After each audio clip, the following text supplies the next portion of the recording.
Alright guys, so I just finished going out for dinner for my son's birthday in 2 days and enjoying a nice dinner with my sons, him and his bros.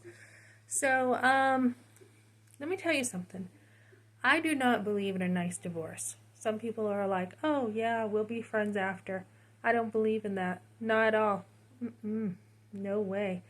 When you have a divorce, it's like a death of that person, right? That person has chosen to drag you through the mud, chosen to lie about you usually, chosen to break his word. It's a contract. You're not supposed to be out of a contract. I have a contract at a gym, okay, for some coaching. If I try to get out of that contract, I'm going to get sued, right? So, I don't believe in it. No way. What kind of friend does this to you, right? So, to wrap it up, I told Leandro not to contact me anymore. Paperwork is done. Don't even bother. And then I just had someone comment saying, oh, during a divorce, your kids come first. Yeah, exactly. My kids come first. I told my husband in an email they think he's a piece of shit.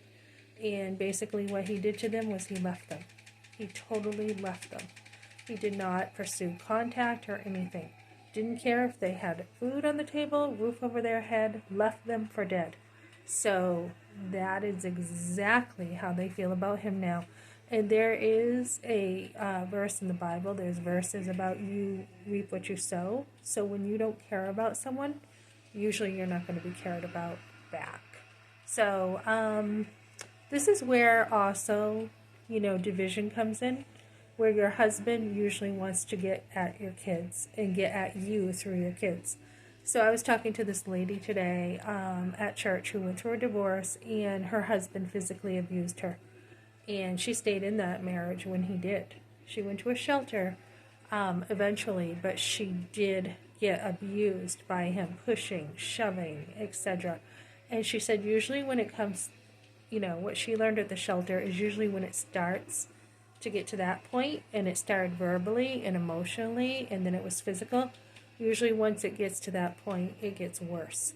So unless somebody is serious about changing, major serious, it's never going to work. You're usually better off, she said, to be out of the marriage. So when someone's mistreating you like that, and they totally did a 180 on you and totally just left you in the dirt, you can try once again to, show them some grace. You can try to show them some sort of grace. You can try to say, you know what, I do forgive you, but what you did isn't okay. And you're not going to lie about pushing me. I have proof. So you're trying to show some sort of grace. And, when they just want to continue to be rude to you and bring you down and use your kids against you, they're really showing that they're not changing.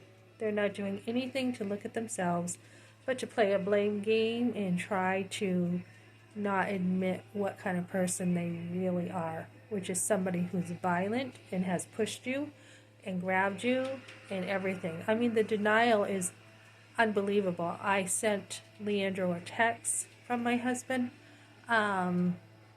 And sometimes when I was praying with another lady today, you do have to let somebody go. You do. You have to let God deal with them, and you have to say goodbye, because they have chosen what they've chosen, right? They've chosen it. They've chosen to leave. They've chosen to not care about their kids. That's what they've chosen. So that's kind of what it comes down to. When you have a situation where someone has totally mistreated you and you have forgiven over and over and over, and then they continue to be rotten to you, it's kind of like, yeah, you're still doing it. Even up until today, you're being a bastard, basically. I mean, I hate to say it, but it's true.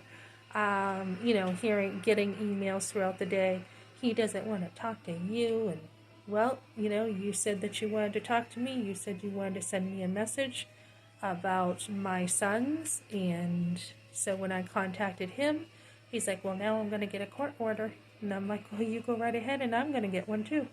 So when it comes to this point, it's just almost like you just gotta move, you gotta duck, and you gotta let God deal with someone like this.